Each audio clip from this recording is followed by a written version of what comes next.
ശബരിമലയ്ക്ക് പോയിട്ട് ആർത്തുങ്കൽ പള്ളിയിലും മണാർക്കാട് പള്ളിയിലും ഒക്കെ പോയി മാല ഉരുന്ന സ്വാമിമാരെ കുറിച്ച് കേട്ടിട്ടുണ്ട്. പാമ്പാടി ഗയാറയിൽ പോയി മാല ഉരുന്നതായി കേട്ടിട്ടില്ല. ഇനി പുതിയ പതിവ് വല്ലതും തുടക്കം വിട്ട് കാണും.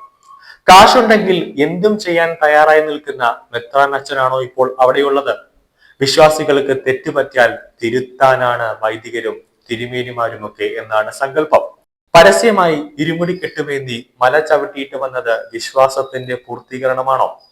അതോ സ്വാധീനവും പേരുമുള്ളവന് ഒരു നിയമം, സാധാരണക്കാരന് വേറൊരു നിയമമാണോ? അന്യദൈവങ്ങളെ ഈ ദൈവങ്ങളിൽ വിശ്വസിക്കുന്നവർക്ക് ആരാധിക്കാം. പക്ഷേ ക്രിസ്ത്യാനിയുടെ അടിസ്ഥാന വിശ്വാസമാണ് അന്യദൈവങ്ങളെ ആരാധിക്കരുതെന്ന്. വൈദികർക്ക് പേടി സ്വപ്നമായി മാറിയിരിക്കുന്ന കോട്ടയം ഭദ്രാസനാധിപനെ വന്ദിച്ചു നിൽക്കാനേ വൈദികർക്ക് സാധിക്കൂ. പക്ഷെ പലരും രഹസ്യമായി പറയുന്നു, ഇദ്ദേഹം ഭദ്രാസന ചുമതല കിട്ടിയപ്പോൾ ഇങ്ങനെയാണെങ്കിൽ മനസ്സിൽ ആഗ്രഹിക്കുന്ന 3 മാല കൂടി കിട്ടിയാൽ എന്താകും സ്ഥിതിയെന്ന്. ഏതായാലും സ്വന്തദേശത്ത് പണിയുന്ന ശവകുടീരത്തിൽ മുടക്കുവാൻ കോട്ടയത്ത് നിന്ന് കിട്ടാവുന്നത് മുഴുവൻ കടത്തുന്നു എന്നൊരു പരാതി നിലനിൽക്കുമ്പോഴാണ് കോട്ടയം സെൻട്രലിലും ചെന്നൈ ഭദ്രാസനത്തിന്റെ പ്രധാന ഭാഗങ്ങളായ ഓസ്ട്രേലിയയിലും സിംഗപ്പൂരിലുമെല്ലാം കൂടി കൊയ്യാൻ കിട്ടിയത്. അതോടെ ചെന്നൈ ദാരിദ്ര്യത്തിലും മാത്രമല്ല ദുരിതത്തിലും പട്ടിണിയിലുമായി. വരുമാനമുള്ള പള്ളികളിൽ ആകെ 2ഓ 3ഓ ആയി ചുരുങ്ങി. വൈദിക ദ്രോഹിയായ ഇദ്ദേഹം ദ്രോഹിച്ച് ഇല്ലാതാക്കിയ വൈദികരുടെ ശാപം ഇദ്ദേഹത്തിന് പിന്നാലെയുള്ളപ്പോഴാണ് കോട്ടയത്ത് 7 വൈദികർക്ക് പകുതി ശമ്പളം മാത്രം നൽകി നിർത്തുകയും അവരെയെല്ലാം സ്ഥലം മാറ്റുകയും ഒക്കെ ചെയ്തത്. അതും പോരാഞ്ഞ് 2 വൈദികരെ ഇല്ലാതാക്കുന്നതിന്റെ ഭാഗമായി അവർക്ക് പള്ളി കൊടുക്കാതെ വീട്ടിലിരുത്തിയിരിക്കുന്നു.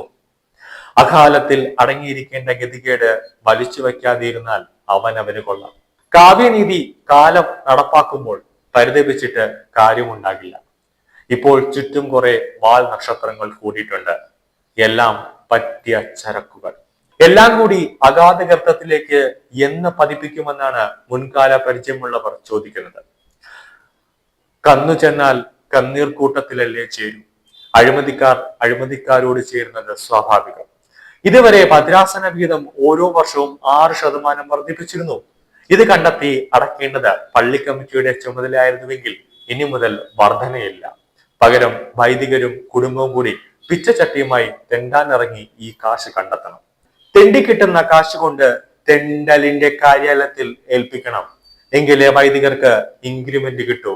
ഇപ്പോൾ മെത്രാൻ ഏതാണ്ട് മരോട്ടിക്ക തിന്ന കാക്ക പോലെയാണെന്ന് പറച്ചിലുണ്ട്.